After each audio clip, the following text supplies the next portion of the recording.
He has published 7 books of poetry, including his most recent, Whispers, Secrets, and Promises, and has edited several anthologies, including In Search of Color Everywhere, an anthology of African American poetry. He has also served as an associate faculty member at Bennington College, as member of the board of the National Writers Union and the Associated Writing Programs, and as senior editor of African American Review and Washington Review. Gwendolyn Brooks has called him one of the most significant and influential poets of our time, and the editors of the Oxford Companion to African American Literature describe him as a living cultural and literary resource, citing his amazing personal knowledge of the African American literature and history housed in the extensive, rare collection he maintains at Howard. But he has also dedicated himself to the world outside the archives, working hard to support the efforts of young writers, particularly in Washington, D.C., where he directs the Ascension Poetry Series he founded. Through this series, Professor Miller has introduced the community to many important and now well-known poetic voices. Professor Miller first began writing poems on the backs of envelopes and mailing them to friends. And his poems still maintain the integrity and immediacy of an open conversation, but now with an added generosity in their welcoming us, his readers, into this circle. His poetry's accessibility and sincerity have prompted some to call him a people's poet. Steadfastly dedicated to the politics of inclusion, Professor Miller has described himself as a literary activist. Filled with the energy of jazz, the emotional range of the blues, and rare humor and compassion, his poems make no division between the shared social world and the lyrical voice of the self at its most personal, but rather speak from an individual and deeply felt sense of history.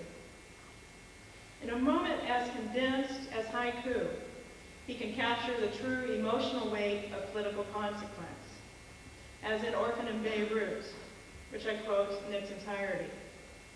Yesterday, I had a mother and father. Yesterday, I had 2 arms. As one small match struck suddenly illuminates an entire room, each of his poems is a gift of momentary yet momentous light.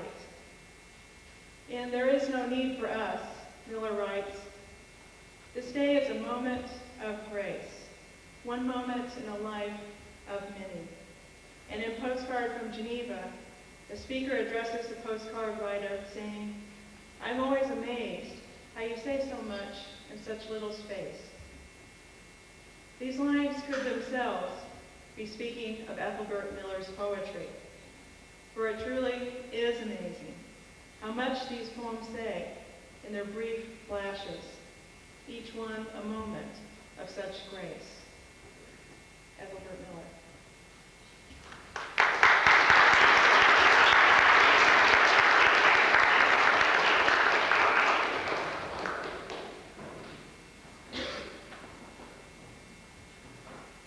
I feel like Jimmy Baldwin up here, you know, in terms of being in the church.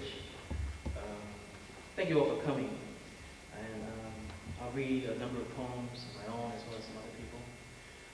If you saw, for example, the movie Patch Adams, you know that Robin Williams recites a very lovely poem in that movie. Unfortunately, he doesn't give credit to the poet. The poem is Sonnet number 17. It's by the great poet Pablo Neruda. I love you without knowing how or when or from where. I love you simply without problems or pride.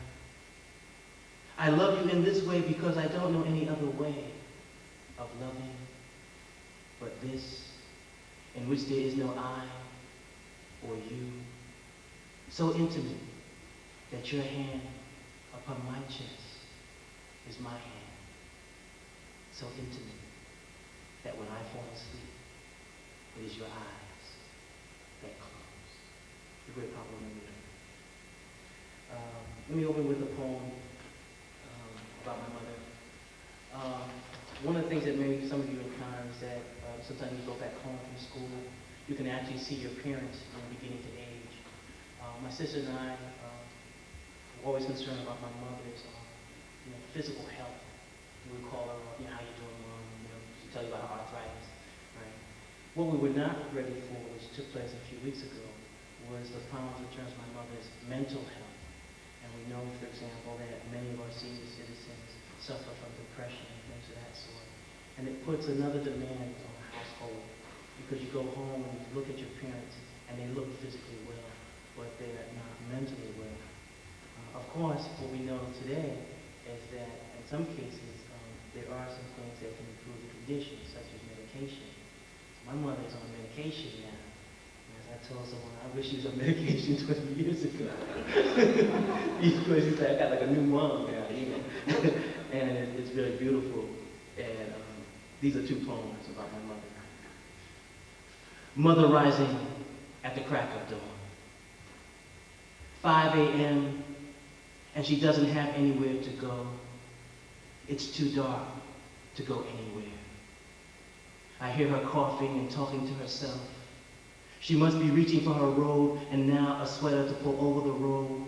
One button, two buttons, a third one missing, the top button, a place where the cold air finds a home, a small opening where pain can slip through.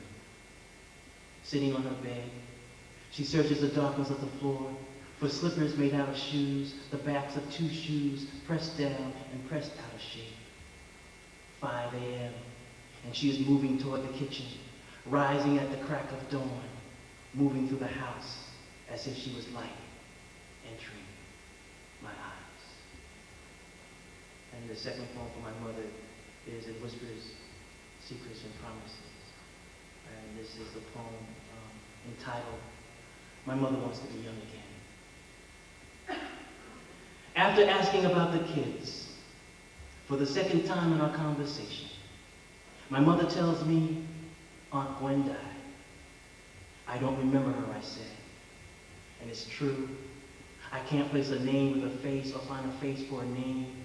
I've been gone too long from the city, from my roots, from my parents, from the Bronx and Brooklyn, from the Hudson and Harlem, from myself and my mother who asked again about the kids. And I realized in her voice, she's telling me she's afraid. Afraid of cold apartments, afraid of snow and ice, afraid of stuck elevators, afraid of strange noises next door, afraid of who's opening her mail, afraid of the telephone, afraid of the dark, afraid of living alone and waiting for death to visit. My mother asks about the kids, and I tell her everyone is fine. I tell her a lie because the truth is no longer quiet. The truth is no longer soft. The truth is no longer what my mother wants to hear. My mother wants the world to be young again. My mother wants to be young again. My mother wants to dance. My mother wants her hair to shine. My mother wants to play the piano. My mother wanted my father to say, I love you. My mother wants the music to live. My mother wants the music to breathe. My mother can hear the music in the stories my kids tell, when they say hello to grandma, when they hold the phone with one hand, when they say, Daddy, doesn't grandma get lonely? And can she come to visit? When they say this, when they hand the phone back to me, when they run off to play, when it is just me and my mother talking on the phone, no one listens to the silence we hold each other with. We can only hear our hearts. We can only say goodbye. We can only remember these moments when we talk about the kids and seldom ourselves. And what would we say after all these years? Mother to son, son to mother. How did we grow so far apart? How do we measure this distance? How far is it from you to me? How far from me to you? This kiss is like a poem. This poem, a kiss. Now, my name is Ethelbert, and that opens a whole door of discussion, how I got to be here. But now, there's a new book that you get called like the African American guys like baby names.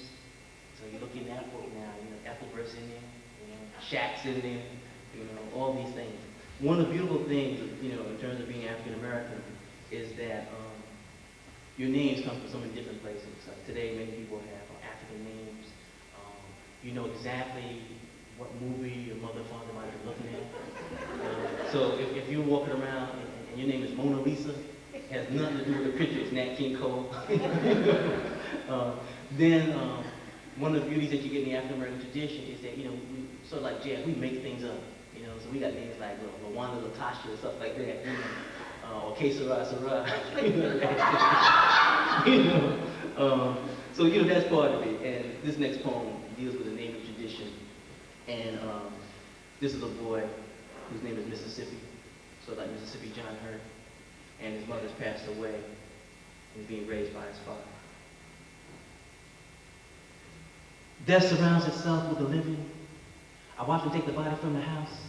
I'm a young kid, maybe 5 years old. The whole thing makes no sense to me. I hear my father say, Lord Jesus, what you going to do this for? I watch him walk out the back door of the house. I watch him walk around the garden, kick the dirt, stare at the flower, and shake his head, shake his head. He shake his head all night long. Yazoo, Jackson, Vicksburg. We must have family in almost every city. Spent more time traveling growing up.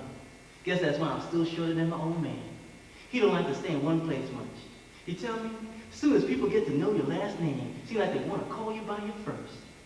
Boy, if someone asks you your name, tell them to call you Mississippi. Not Sippy or Sip, but Mississippi. Now, how many people did you know, fellow people in Rome, you know named Mississippi? None, see? Now, you can find a whole lot of folks whose name is Canada. Just like you can find 53 people in any phone book whose name is Booker T. Washington. Your mother, she was a smart woman. Gave you a good name, not one of them abolitionist names. What you look like with a name like John Brown or William Lloyd Garrison? That don't have no class. Your mother, she named you after the river because of its beauty and mystery. Just like my mother named me Nevada because she didn't know where it was. Now, so it's interesting, let me tell you about poetry. People talk about poetry being universal. It's all of a sudden, I used to read this poem like out in Utah. People was like, yeah, like where's Nevada? And then I was conscious like reading this, I'm making reference to like John Brown, William Lloyd Garrison, and like this is Dixie.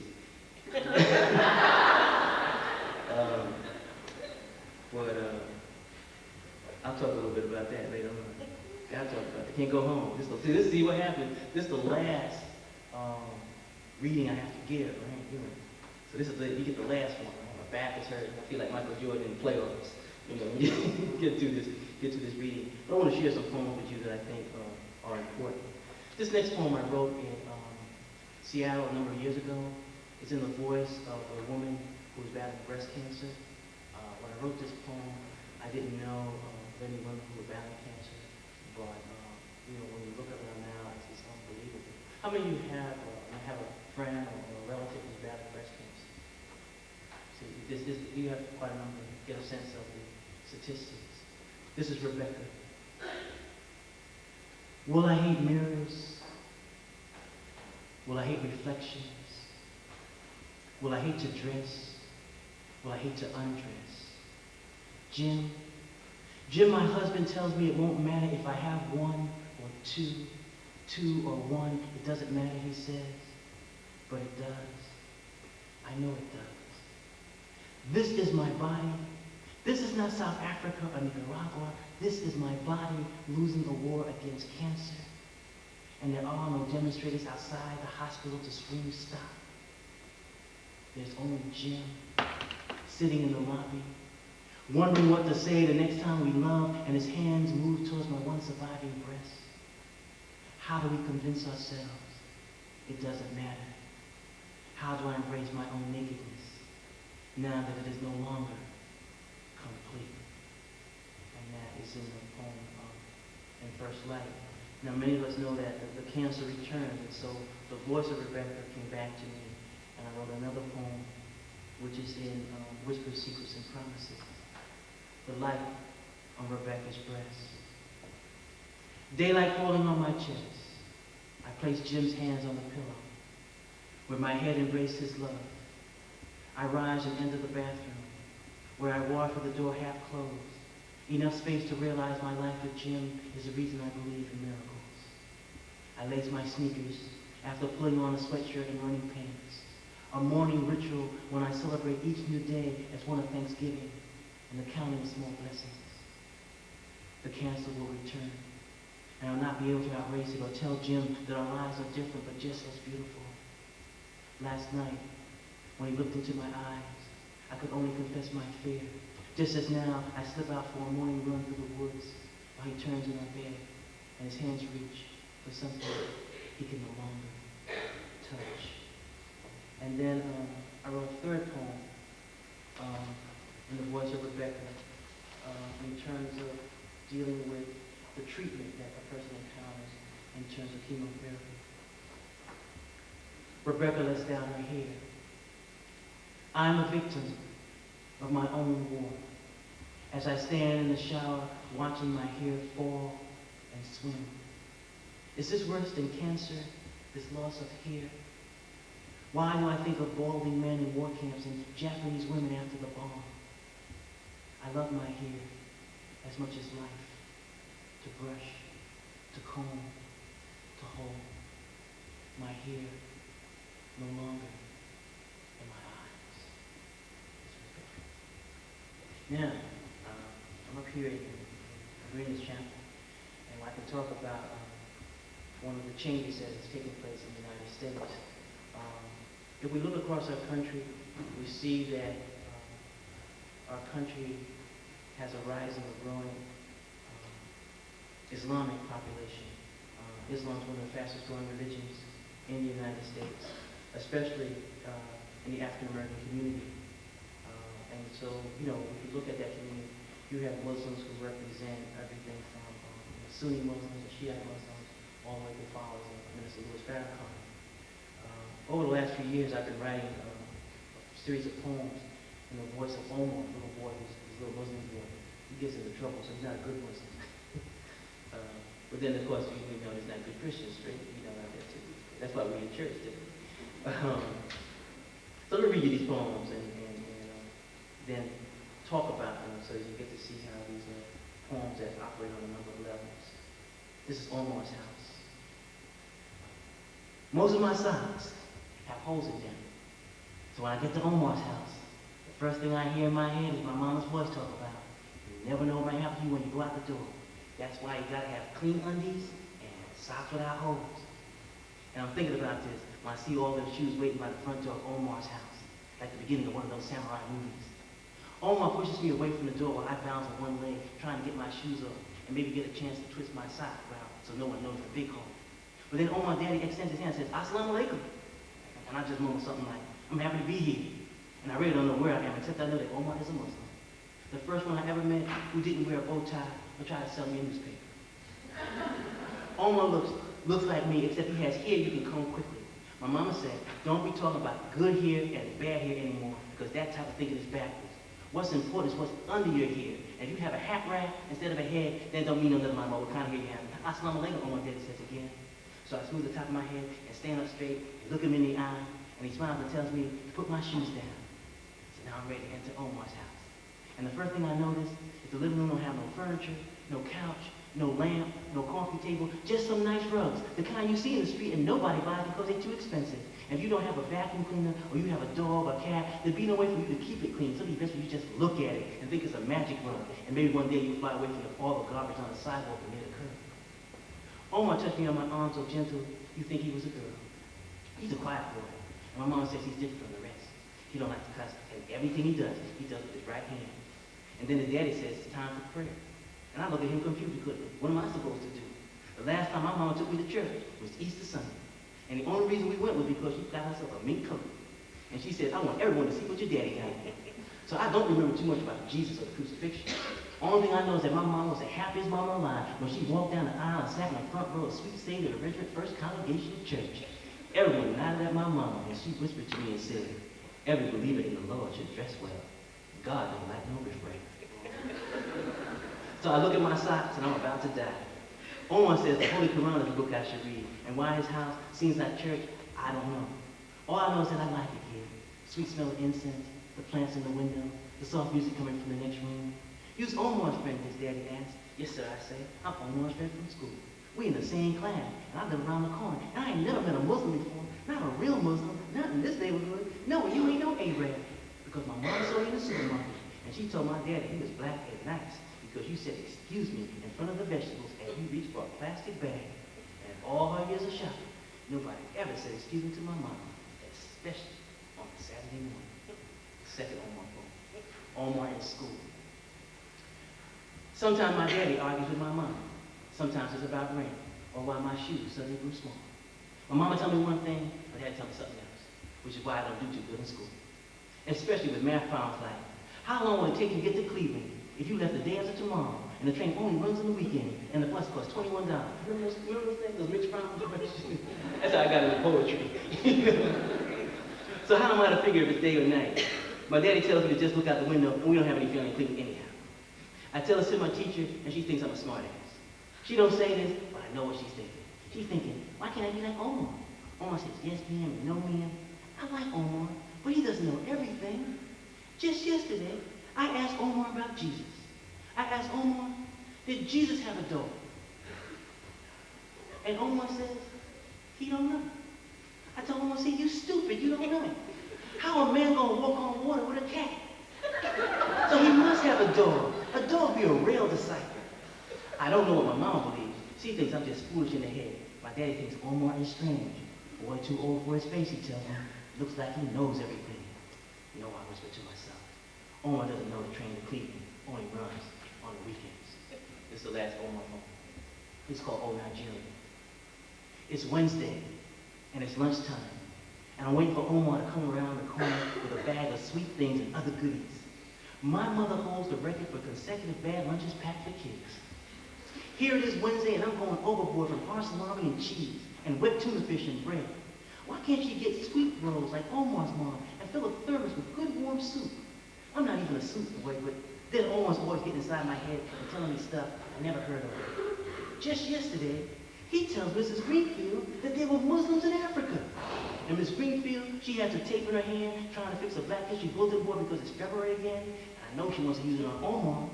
Miss Greenfield, she just learned about the Sahara herself and maybe where Egypt is. And now Omar wants to talk about Muslims in Africa. Oh, Nigeria, I say. Omar taught me to say that because he doesn't like to use bad words. Whenever something bad or strange is about to happen, Omar says, oh, Nigeria. So I say it too, and it keeps my mouth clean. Too. So how come Allah let us be slaves? I asked Omar on the way home from school. Omar keeps walking, but then he slows down and says, my daddy said, only the Africans who lost their wings became slaves. All the others escaped. My daddy said Allah gave us wings in the Holy Book, but some of us didn't believe and started to do bad things, so we had to be punished. Suddenly I think of Mrs. Greenfield, a black woman, trying to teach 30 of us something and getting no help. I think of her being punished for no reason at all, just like those Africans. Someone threw Mrs. Greenfield into the bottom of a boat with no pencils, no books, no erasers, no computers, no art supplies, and not enough desks. And every day there'd be a chain of us around her making noise and laughing, and only Omar paying attention, and he wants to talk about Muslims in Africa. So we come to the corner where we both live, and Omar looks at me and says, Happy Black History Month, and I have a beanie suit tomorrow. See you later. I watch Omar run up the stairs to his house, his long Muslim shirt hanging out from beneath his coat, his shirt flapping in the wind like a wing. Omar's front door open, and I say, oh, Nigeria, under my breath. Let me take you through these poems. It's a little workshop. What happens is that I wrote the poem during the time of serious human rights violation in Nigeria. So instead of using profanity, the little boy says, Nigeria, so we have that. I'm very conscious of Mrs. Greenfield in the poem not being Jewish, but being a woman in the school system, doing the best and not knowing what Black History Month is about, which is very real in the school system. So that's there. Also what's in this poem, the old Nigeria poem, is the African American folklore of Defining Africans. How many of you familiar with Defining Africans? Sometimes, when you're in Georgia, this is South Carolina, all the hands would go on. See, everybody's trying to get back. See, what happens is that many people believe that in places like South Carolina especially, slaves, were out in the field, and you turn around, they spread their arms, they go back to Africa. Just like that, they disappear. I saw someone, gone. Where'd he go? And I still maintain that we could all get out of here if we had the manual. Some of us know it's 2 flaps or 1. So we stuck here. But that's a whole nother story. But this is a very important part of African American folklore that I try to incorporate into the poem. Now, in the poem Omar in School, Did Jesus Have a Dog is lifted from the Peanuts cartoons. Okay, that was a joke in one of the Peanuts cartoons. And I liked it so much that I walked around for about a month, punctuating the conversation with, did Jesus have a dog? And I used that in the poem. Then also in the first poem, I'm really concerned about language. For example, at the end of the first Omar poem, there's a line, and she told my daddy he was black and nice. Initially I had the line, first line was, she told my daddy he was black but nice. That's how I first had it. I changed that around so that, the whole thing of being black and nice is not a contradiction. And I say that in terms of when you're writing for poems, especially like young people, or doing children's book, you have to be aware of every, word that you use because you never know what sort of values and images that you convey through language. And so that's how that poem works. Also in this poem, you hear my mother's voice again. Profound things like, what do you have, a hat rack instead of a head? Then there's lines in this poem which are just here for sound, okay? And it don't mean no never mind. Okay? That's just there for the rhythm of the poem. And so these are the Omar poems that are in this collection. Let me change something here. You hear some new voices. I want to read maybe 1 or 2 poems from my anthology, Search of Color Everywhere. February, Black History Month, Langston Hughes. Go back and look at Langston's life. Langston was torn in the South, and Langston wrote all these blues poems, like this one I'm going to read, the word blues. And he was in the church like this, and he started reading his blues poems, and the minister came up and slid him a little note, and it said, don't read that in my pulpit. And Langston said that was his first encounter with censorship. So in that tradition, I'll read this poem called The Word Blues, which is one of Langston's longer poems. Okay? Langston is one of the few American writers who made a living from his writing. And he knew very early that if the poem was longer, he'd get more money. And so Langston did that. That's why if you look at the collected poems of Langston Hughes, there's a lot of bad poetry in there, because it's something that he was just writing for like lyrics for songs, things of that sort. But this is The Word Blues. Drumming a drowsy syncopated tune, rocking back and forth to a mellow croon, I heard a Negro play. Down on his avenue the other night, by the pall thereof, however, the old gas light. He did a lazy sway, to the tune of those Word Blues. With his ebony hands and his ivory key, he made that poor piano moan with melody. Oh, blues. Swayed to and fro on his rickety stool. He played that sad, raggy tune like a musical fool. Sweet blues, coming from a black man's soul. Oh, blues. In a deep song voice with a melancholy tone, I heard that Negro sing that old piano moan. Ain't got nobody in all this world, ain't got nobody but myself. I'm gonna quit my frowning, put my troubles on the shelf. Thump, thump, thump on his foot on the floor. He played a few chords, then he sang some more. I got the word blues, I can't be satisfied. Got the word blues and can't be satisfied. I ain't happy no more, and I wish that died. And far into the night, he crooned that tune. The stars went out, and so did the moon. The singer stopped playing and went to bed, while the word blues echoed through his head. He slept like a rock, or a man that's dead. And that's Langston in terms of what he does in his poem. He actually incorporates the word blues into the lyrics. That was something in which, when we look at Langston Hughes or teach Langston Hughes, we just can't teach Langston as a very important African-American poet, but also a great American poet and experimental poet, using jazz as well as blues lyrics. We'll also see in terms like writers like Carl Sandburg also incorporating like music lyrics into the work, and that's very important. Now, whenever you have, like you do an anthology, and you're on some of these TV shows, Oprah or something like that, they ask you like, oh, Mr. Miller, what's your favorite poem in the collection? And then you're supposed to say something like, oh, they're all my children. I love them all the same. You know, you hear that, right? They're just lying. You know, in this anthology, there is a poem that is one of my favorite. It's by the poet Sophia Henderson Holmes. She's one of the few living writers in this anthology that I've only talked to on the phone. I never actually met, and I never actually heard her read this poem. So I really don't have her voice to listen to. But it's a poem that I like. It's called Good Housekeeping, number 17, A Kitchen Table. It was early in the morning, before sun or her children rose, and she was at the kitchen sink, squeezing pink liquid soap over the previous night dishes. And she had pink curls in her hair, and a pink frayed terry cloth robe drooped over her shoulders, and a warm bra and over-bleached pair of panties peeked from under the pink robe every now and then. And she ran hot water over the bubbles, over the dishes and over her hand, and she looked into a bubble and popped it with her spit. And then it happened. Right there in the early morning, in her kitchen sink, before her own every night's sleep eyes rose Mr. Cleveland, with his gold earring in his left ear, and his big hands on his hips, and his hips, hands, face, legs all golden yellowish, with a pale green glow all around, and she put her soapy hands over her wide open mouth, then to her stiff and indiscreet neck, and Mr. Clean, with his gold earring in his left ear, and his hands on his hips, and his hips all golden and muscular, winked at her, and sparks of light flew from his eyelids. And she covered her breast, and Mr. Clean smiled, and sparks of light shot from his snow-white teeth. And she picked up a nearby knife, and Mr. Clean said, I can make your work disappear. And she held her robe closed with one hand and raised the knife higher with the other, and Mr. Clean pulled on his gold earring, and the knife and every dirty dish disappeared. She reached for her curls as though expecting them to go too, and Mr. Clean shook his gleaming hairless head at the stove, and every pot and pan disappeared, and the stove sparkled. She swayed into a faint, her head bowed, her knees bent, her eyes rolled, her hands were way above her head, and Mr. Clean saw her go down and scooped her up and held her close. And his ammonia and pine-like sudsy smell revived her.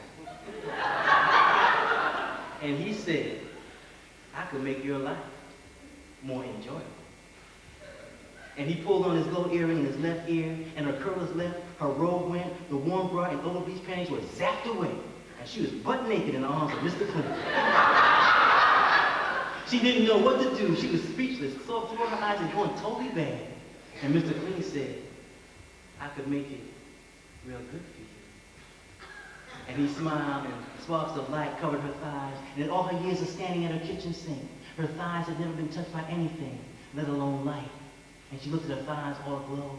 She looked at her sink and stove all aglow, and she looked at her road trip and watching the whole damn thing, and she felt something warm and itchy rise from her stomach to the tip of her head. And in all her years of being in the kitchen, she had never been warm before, and she had never been held as close before. And she braved the look in the Mr. Clean's golden eyes, braved the touch of his gold earring, and somehow, words swelled in her neck, and she said, as she held on to the gold earring, could you make me shine, mister? Could you really, really make me shine forevermore? And that's, I'll end with this maybe, how are we going to talk? I'll be maybe 3 more poems, and if you have some questions, I'll be more than willing to answer the question.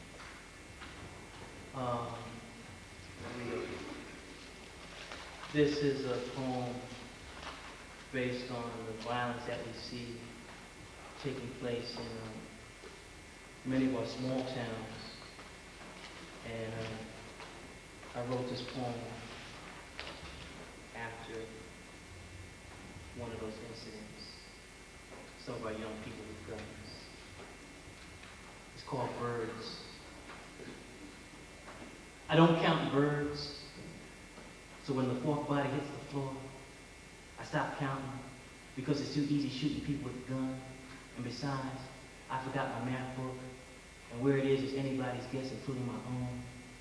My daddy placed his gun in my hand when I was crawling after things crawling. Rabbits, squirrels, cats, and dogs. Who cared if it had 4 legs or 2?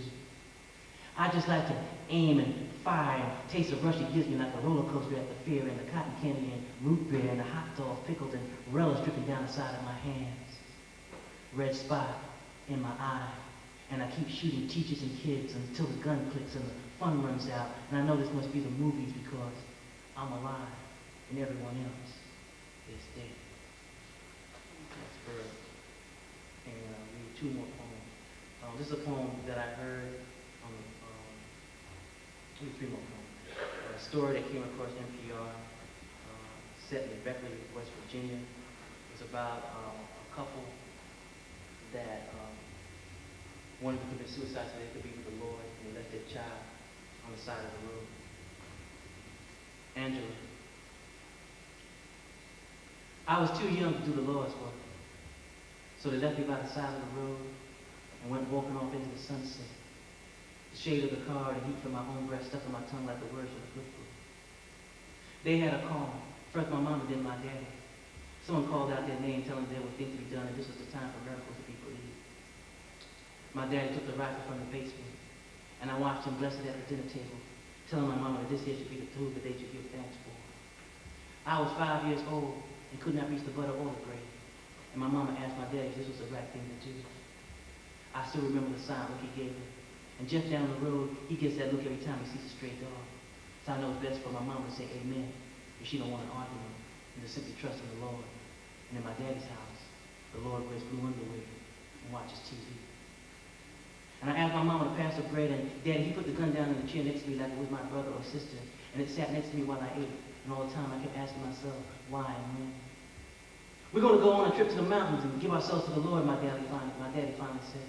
He belched it out like he finished his food, but his plate still had meat and gravy on it. We're going to go to the mountain and give ourselves to the Lord this evening. The world don't need us here no more. He asked my mama to fetch the Bibles, and I said, I'll help, since we have Bibles everywhere. Where other folks have clothes and furniture, we have Bibles, hundreds of them. And my mama always tells me to trust in a good book, and I wonder which one. But this evening, it doesn't matter, because I'm scared, and I don't know what I believe. And when my daddy says he's ready to go kill himself, let's go, I fall down on my knees and start crying. I can't pray to the Lord because the Lord doesn't bless my daddy. And besides, I'm just a child, and who would listen to me? And that's when my daddy said to my mama, maybe she ain't ready to do the Lord's work. What you think? And my mom looked at me like she was standing over me in the bathtub, studying me close, looking for some spot of dirt that I missed. And she paused and said softly, maybe she ain't ready. No, I don't think she's ready yet. Which is why they left me here by the side of the road, by the car with a box of Bibles. And I watched my daddy lead my mama towards the mountain, one hand on her shoulder and the other on his gun. I don't know how far they got before they disappeared, because I was crying like a lost sheep, or maybe a stray dog, one that Jeff could find. I prayed for Jeff to find me, because I believed the Lord already knew where I was. Yeah, read two more poems. This is another poem taken out of the media. This is taken out of a newspaper story in Boston Globe. And some of you who are communication students know that. You can't believe anything in the Boston Globe.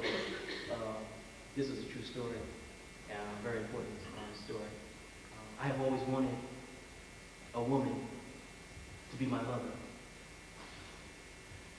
How can it be morning in two places at once? I was so happy when I moved into this house. Finally a place where I can grow and hang my plants. Finally a lover to love my difference and my sex. Her tongue discovering the secret parts of me. I have always wanted a woman to be my lover. How many men find this strange? Once my father found his way to my bed. He was not lost. I did not surrender. I fought and was beaten and wet my bed with his blood. Now a woman holds a knife to my throat and I am speechless. I did not know she would do such things. How unnatural for a woman to beat another woman after being lovers. Did she not whisper one night when I was in her arms, no man would ever treat me better? And that's based on the issue that we don't hear a lot about, and that is domestic abuse within lesbian couples. I'll end with a tribute to Michael Jordan. This is Running with the Bulls. And Tony Kukoc had a long season. You know, and this is what happens, or used to happen when you would go out after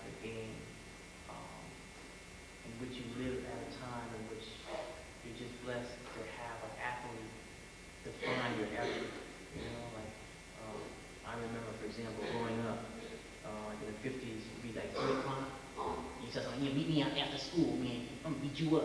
You know, and you get out there and you be doing this, you know. And then what happened? Muhammad Ali came on, right? So at 3 o'clock, you go out and you be doing all this, right? You know, you know, because he changed, you know, the boxing. And it's the same thing with Michael Jordan. After some time of great play, like especially in the playoffs, you go outside and you see young kids imitating that play on playgrounds, just in the street, running with the Bulls.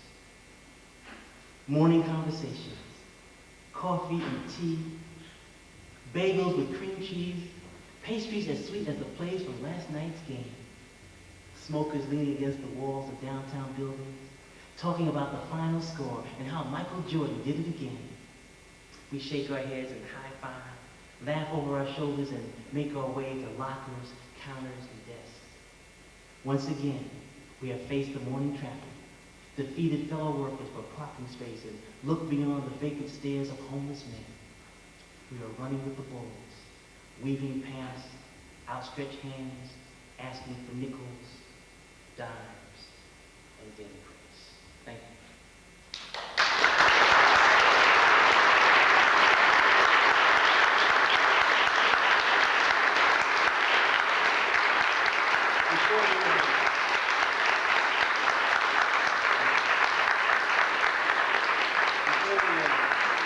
Before someone comes to your row and we pass the place around for donations, if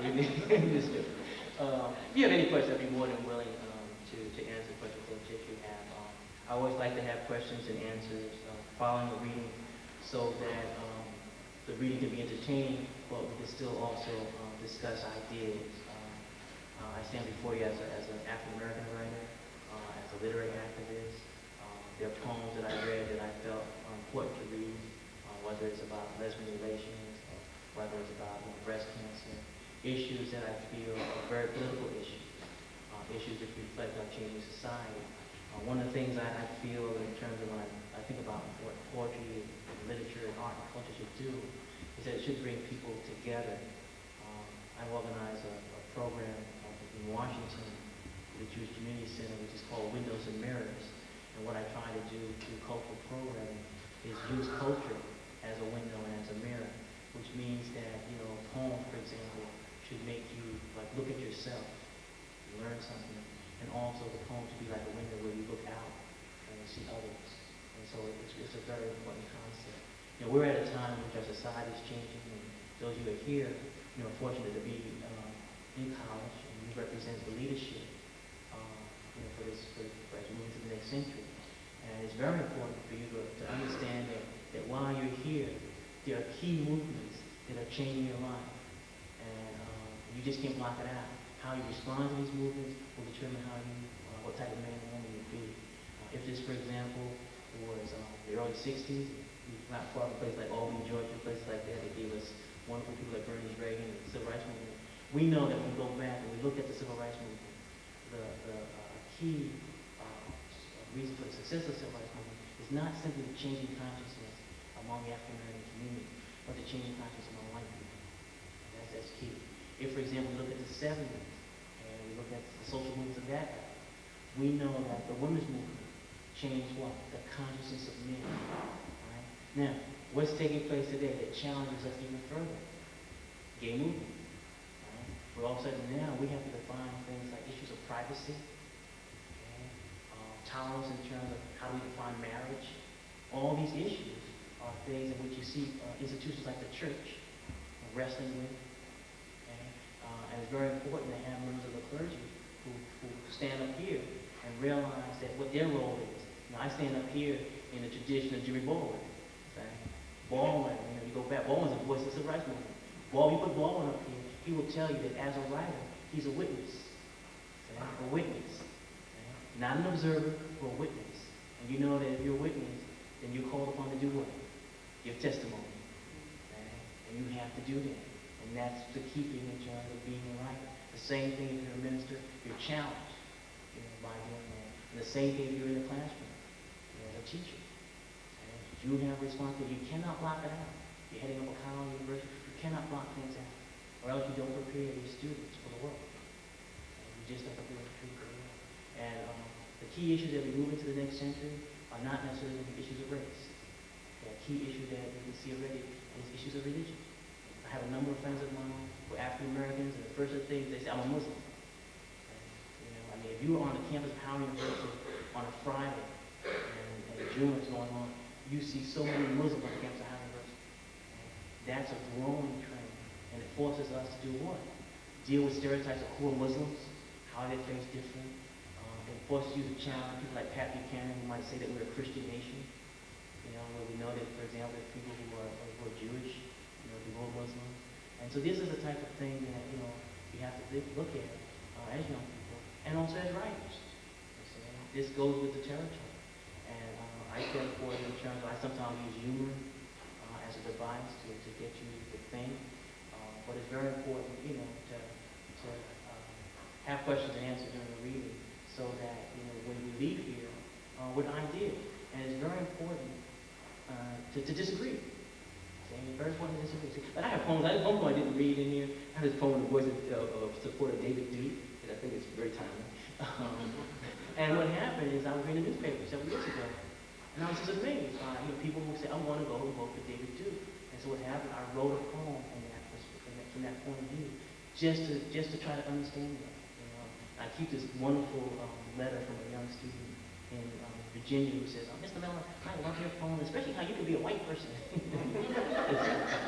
So, this is what we try to do in terms of, with literature. I mentioned this to the students earlier today. As a writer, you take risks, and you just have to be responsible, and you have to have a goal in which you're concerned about improving the world. And one thing that we have lost from our vocabulary, which is very important, is, and this is when we go back to the Civil Rights Movement, is to talk about love. Love is very, very important in terms of how we relate to each other. And that's something that we shouldn't forget.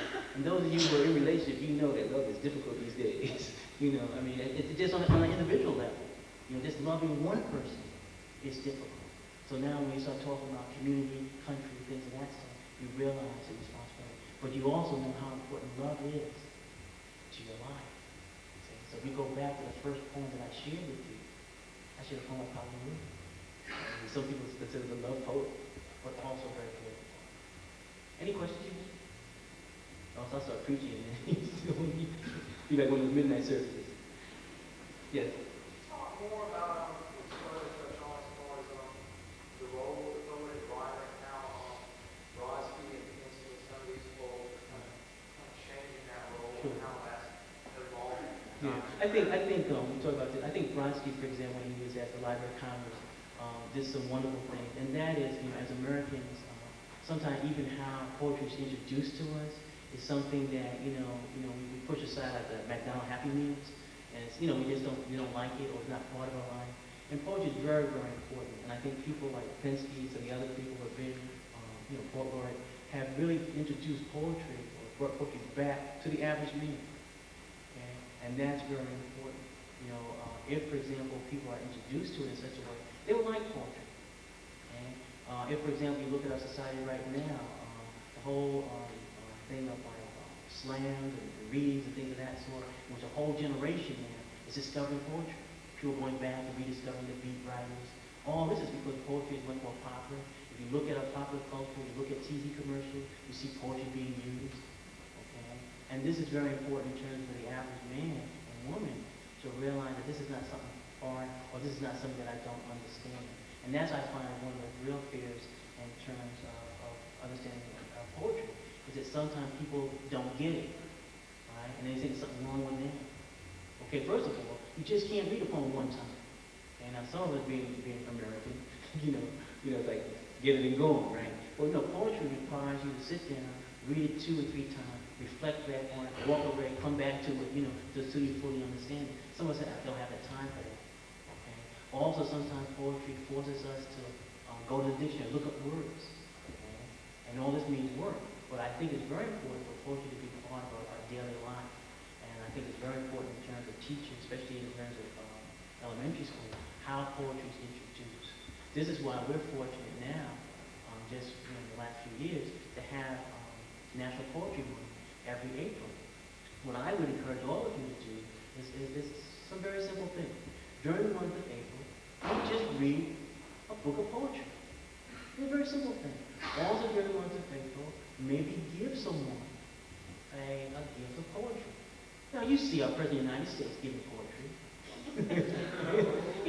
I mean, I think it's a good choice. You get Monica Lewinsky, Walt Whitman. I mean, what are you supposed to do? You know what I'm saying? People don't look at the hearings that way. He's been one of the biggest supporters of poetry from the time of his inauguration. Bringing these things back. I'm using it in a joking sense. But what I'm saying is that the importance of poetry as a gift is something that you can do during that month.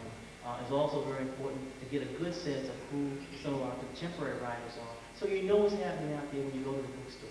And then it's very important to go back and read writers who are very important.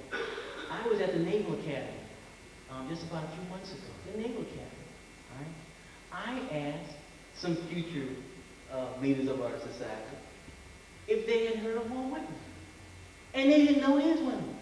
And I said, how can you all defend the country? I do not want you on a boat in the Pacific.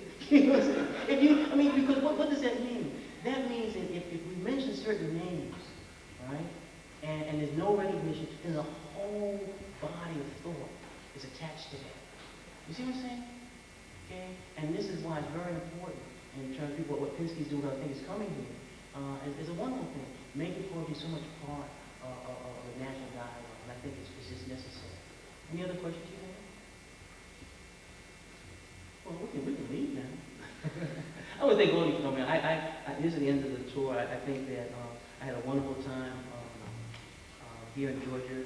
Every school that I went to, I really want to tell you, this is one of the most beautiful campuses I've been on. I felt like I was in someplace like Pennsylvania somewhere. I played for little horse-drawn wagons, and was it Harrison Ford or something?